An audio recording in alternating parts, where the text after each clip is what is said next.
Guys, study with Abhijit में आपका स्वागत है। आज हम लोग अपना फिज़िकल साइंस का लेसन प्लान नंबर 2 करने जा रहे हैं, जिसका टॉपिक का नाम है आपका रिफ्लेक्शन ऑफ लाइट। तो रिफ्लेक्शन ऑफ लाइट क्या होता है और इस पे आप कैसे लेसन प्लान बनाएंगे, उसे ही आज हम लोग डिस्कस करेंगे। तो चलिए वीडियो शुरू करते हैं। देखिए, ये हमारा लेसन प्लान 2 है। सबसे पहले आप यहाँ लिखेंगे name of people teacher, university roll number, name of school जिस स्कूल में आपको पढ़ाने के लिए मिला है, सब्जेक्ट का नाम, टॉपिक हमारा आज का है रिफ्लेक्शन ऑफ लाइट, और सब टॉपिक में आप लिखेंगे लॉ ऑफ रिफ्लेक्शन। फिर क्लास कौन सा है, पीरियड कौन सा है, ड्यूरेशन कौन सा है और डेट कौन सा है, ये आप लिख लीजिएगा। ये सब क्या क्या लिखना है मैंने आपको पहले वीडियो में बता दिया है। आप अगर नहीं समझ आए कुछ तो आप वहाँ जाके देख सकते हैं। देखिए, जनरल ऑब्जेक्टिव लगभग आपका वही सेम रहेगा, क्योंकि आप सब्जेक्ट सेम ही पढ़ा रहे हैं, physical science. Interest of student को बनाए रखना है, ability of imagination, reasoning, observation को बढ़ाना है, साइंटिफिक एटीट्यूड, साइंटिफिक इंटरेस्ट कायम करे रखना है, understanding of reality and apply them in real life and to get knowledge content in the lesson. तो ये सारे जनरल ऑब्जेक्टिव सेम हैं जो पिछले वीडियो में भी थे। अब बात करते हैं स्पेसिफिक ऑब्जेक्टिव के अंदर। To understand how light is visible to us, ये समझाना है कि लाइट हमें कैसे विजिबल होता है। Student will understand the process of reflection and term related to it. Student will understand the term lateral inversion क्या होता है। Student will know about the law of reflection. Student will understand about the reflected light can be reflected again, and student will understand about the multiple images. तो ये सब चीज़ें जो हैं ये आपके स्पेसिफिक ऑब्जेक्टिव के अंदर आते हैं। अब टीचिंग मेथड कौन सा यहाँ यूज़ हो रहा है, तो टीचिंग मेथड यूज़ हो रहा है यहाँ lecture come demonstration method, inductive deductive, play way method, collaborative and cooperative method. तो ये सब मेथड जो हैं वो इस्तेमाल में लिए जा रहे हैं। अब बात करते हैं कि टीचिंग एड्स क्या क्या यूज़ हो रहे हैं। तो रियल ऑब्जेक्ट में लेज़र, लाइट, मिरर का इस्तेमाल हम लोग करेंगे। Black board, chalk, diagram, chart और मॉडल तो यूज़ होगा ही। प्रीवियस नॉलेज क्या है, student must have at least general familiarity with light, path of light, light travel through object, ये सब चीज़ों के बारे में बच्चों को जानकारी है। इंट्रोडक्शन में सबसे पहले पीपल टीचर एक्टिविटी में हम सवाल पूछेंगे what we get from sun, हमें सन से क्या मिलता है, आंसर आएगा लाइट। फिर हम पूछेंगे हाउ डज लाइट ट्रैवल, तो बच्चों का जवाब होगा इन स्ट्रेट लाइन। आगे फिर हम पूछेंगे थर्ड क्वेश्चन अपना, does light can travel through glass, तो बच्चों का जवाब होगा यस। फिर हम पूछेंगे what happen if opaque object come in front of light path, तो लाइट गेट रिफ्लेक्टेड, ये जवाब होगा बच्चों का कि अगर कोई ऑब्जेक्ट सामने आ जाए लाइट का तो लाइट क्या होगा, लाइट रिफ्लेक्ट कर जाएगा। और रिफ्लेक्शन कैसे होता है या क्या होता है, तो यहाँ पर बच्चे फंस जाएंगे, प्रॉब्लमेटिक क्वेश्चन आ गया। अब आप स्टेटमेंट दे सकते हैं, now teacher will announce the topic today we will study about the reflection of light. ठीक, अब आ जाते हैं प्रेजेंटेशन में, जो कि सबसे इम्पॉर्टेंट पार्ट है, जो कि आपको ज़रूरी है लिखना। प्रेजेंटेशन के अंदर सबसे पहले टीचिंग पॉइंट के अंदर आप क्या लिखेंगे, व्हाट मेक्स थिंग विजिबल, यानी सबसे पहले सवाल पूछा जाएगा कि क्या चीज़ें हैं जो एक किसी भी ऑब्जेक्ट को विजिबल बनाते हैं, कैसे हम किसी भी ऑब्जेक्ट को देख पाते हैं। तो we see mountain, river, tree, plant, chair and so many thing around us, how is seeing made possible. So you may say that I see the object but can you see an object in the dark, यानी कि अगर आप ये सोचते हैं कि हमारी आँखें चीज़ों को देखते हैं, तो क्या आप अंधेरे में चीज़ों को देख पाते हैं, तो जवाब है नहीं। तो सिर्फ आँखें ही काफ़ी नहीं हैं किसी भी चीज़ को देखने के लिए, लाइट का रिफ्लेक्शन होना बहुत ज़रूरी है। मान लीजिए यहाँ पर कोई चेयर रखा हुआ है और आप यहाँ से देख रहे हैं, ये आपकी आँखें हो गई। तो अगर अंधेरा है तो आपको ये चेयर नहीं दिखेगा, लाइट है तो मान लीजिए लाइट यहाँ लगा हुआ है तो लाइट आएगा आपके आँखों तक, लेकिन वो डायरेक्ट नहीं आता है, लाइट जाएगा चेयर पे, चेयर से रिफ्लेक्ट होकर आपके आँखों तक जाएगा, तो आपको ये चेयर दिखेगा। यही चीज़ यहाँ लिखा हुआ भी है, it means that eye alone cannot see any object. It is only when light from the object enter into eye that we see the object. The light may have been emitted by the object or may have been reflected by it. और student इस चीज़ों को समझ रहे हैं. आपको drawing में ये बनाना है, अपनी आंखें बनाना है, ह्यूमन आई, और फिर दिखाना है कि कैसे इनकमिंग लाइट आया और आँखों से रिफ्लेक्ट होके चला गया आउटगोइंग लाइट. तो यही यहीं पे रिफ्लेक्शन प्रोसेस हो गया हमारे आँखों पे. डेफिनेशन में आप क्या लिखेंगे? डेफिनेशन में आप ये वॉल बनाएंगे, इंसिडेंट रे रिफ्लेक्टेड रे को शो करेंगे, नॉर्मल गिराएंगे, ये आई बनेगा एंगल ऑफ इंसिडेंस और ये आर बनेगा एंगल ऑफ रिफ्लेक्शन, जो कि लॉ ऑफ रिफ्लेक्शन कहता भी है.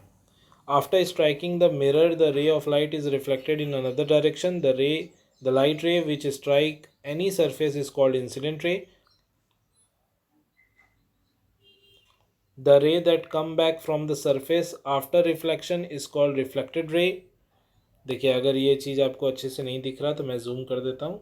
यहाँ पे आप इसे देख लीजिए, यहाँ क्या क्या चीज़ें लिखी हैं.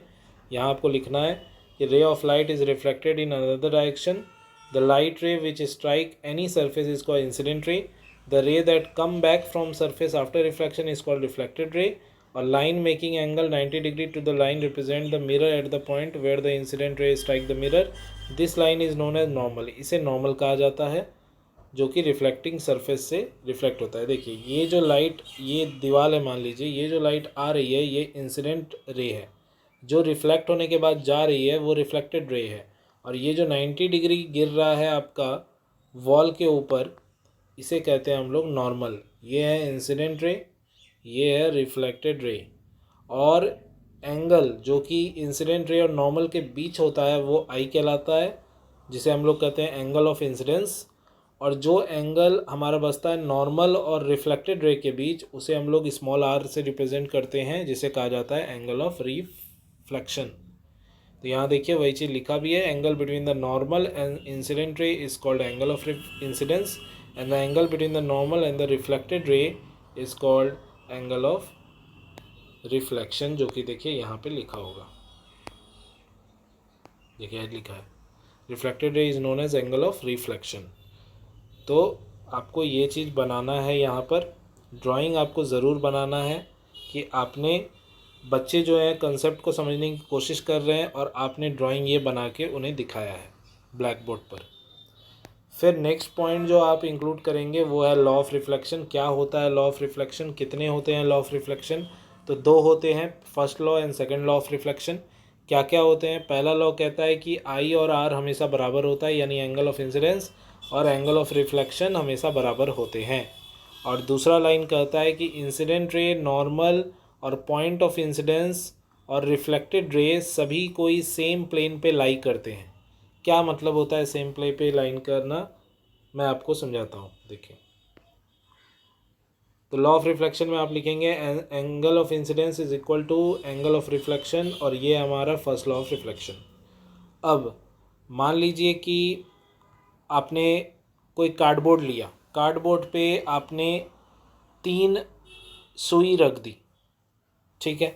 तो आप बता सकते हैं कि ये तीनों सुई जो है किस एक्सिस पे रखी हुई है. तो आप बता सकते हैं कि क्योंकि कार्डबोर्ड ऐसा होता है, तो आप बोल सकते हैं कि ये वाई एक्सिस है, ये एक्स एक्सिस है. तो ये तीनों जो सुई है, निडल है, वो तीनों निडल एक्स वाई एक्सिस पे लाई कर रहा है, यानी कि सेम प्लेन पे लाई कर रहा है. यानी कि जहाँ पर एक्स वाई और जेड एक्सिस तीनों आ जाए, यानी 3D मॉडल्स, वो सेम प्लेन लाई नहीं करता, उसमें प्लेन का डिफरेंस होता है. लेकिन जहाँ सिर्फ एक्स और वाई एक्सिस ही रहते हैं, उसे कहा जाता है सेम प्लेन. तो यहाँ इसका कहने का क्या मतलब है कि इंसिडेंट रे, रिफ्लेक्टेड रे और नॉर्मल, ये जो तीनों चीज़ें हम लोगों ने बनाई थी, ये तीनों एक ही प्लेन पे लाई करने चाहिए. ऐसा नियम है आपका सेकंड लॉ का. When the whole sheet of paper is spread on a table, it represent one plane. The incident ray, normal and the point of incidence and the reflected ray all lie in the same plane. When you bend the paper, you create a plane different from the plane in which the incident and the normal lies. यानी कि एक plane sheet of paper भी इसका example हो सकता है। वो जो है आपका एक्स वाई एक्सिस है और वो आपका सेम प्लेन है, लेकिन जब आप पेपर को फोल्ड करते हैं तो आप कहीं ना कहीं उसमें जेड एक्सिस बना देते हैं, हाइट उसका क्रिएट कर देते हैं और वो प्लेन सेम प्लेन से वो डिफरेंट प्लेन में चला जाता है। It indicate that the incident ray, normal and the reflected ray all lie in the same plane, and this is the another law of reflection or the second law of reflection। तो ये था हमारा first law और second law. जब आप ये चीज़ बता रहे होंगे तो बच्चे अभी भी कोशिश कर रहे होंगे टॉपिक को समझने की, और आप ब्लैक बोर्ड पे ये चीज़ करके ज़रूर उन्हें दिखाइएगा। अब हो गया आपका क्लास ख़त्म। अब आप लोग क्लास से रिलेटेड रिकैपिचुलेशन यानी वो सवाल पूछेंगे जो क्लास से रिलेटेड है और जो आपने पढ़ाया है, और कोशिश करेंगे ये जानने की कि बच्चे कितना समझ पाए। Suppose you are in a dark room, can you see an object in a room, ऐसा सवाल आप पूछेंगे। फिर आप क्या पूछेंगे, can you see object outside the room, does reflection occur on any surface, क्या रिफ्लेक्शन हर सरफेस पे होता है। Describe an activity to show that incident ray, reflected ray, normal at the point of incidence lie in the same plane. एक activity करके दिखाइए, जो मैंने आपको नीडल वाला एक्टिविटी करके दिखाया या बताया, तो वैसे ही सवाल पूछे जाएंगे कि एक एक्टिविटी करके दिखाइए कि सेकंड लॉ ऑफ रिफ्लेक्शन का। फिर होम असाइनमेंट दिया जाएगा बच्चों को। होम असाइनमेंट में how many law are present to show reflection, कितने लॉ हैं, स्टेट कीजिए law of reflection. Angle of incidence equal to angle of reflection, क्या ये हमेशा होता है, तो हाँ ऑलवेज होता है। आप always, sometime, under some condition और नेवर ऐसा ऑप्शन दे सकते हैं। Why type of which type of image is form by a plane mirror, plane mirror कैसा इमेज बनाता है, ये सब चीज़ें आप होमवर्क में दे सकते हैं। सबसे नीचे में आपको लास्ट में याद ही होगा, आपको देना है साइन ऑफ सुपरवाइज़र और प्रिंसिपल का जगह, और साइन ऑफ प्यूपिल टीचर आपको अपना साइन यहाँ करना होगा। तो ये था आपका आज का lesson plan, law of reflection. अगर आपको वीडियो पसंद आया है तो प्लीज़ वीडियो को लाइक कीजिए और अपने दोस्तों के साथ भी इसे शेयर कीजिए। जिन्हें भी लेसन प्लान बनाना नहीं आ रहा है, समझ नहीं आ रहा है, वो इन वीडियो का सहारा लेके बहुत आसानी से लेसन प्लान बनाना सीख सकते हैं। Thank you for watching. मिलते हैं अगले वीडियो में, तब तक के देखते रहिए स्टडी विद अभिजीत।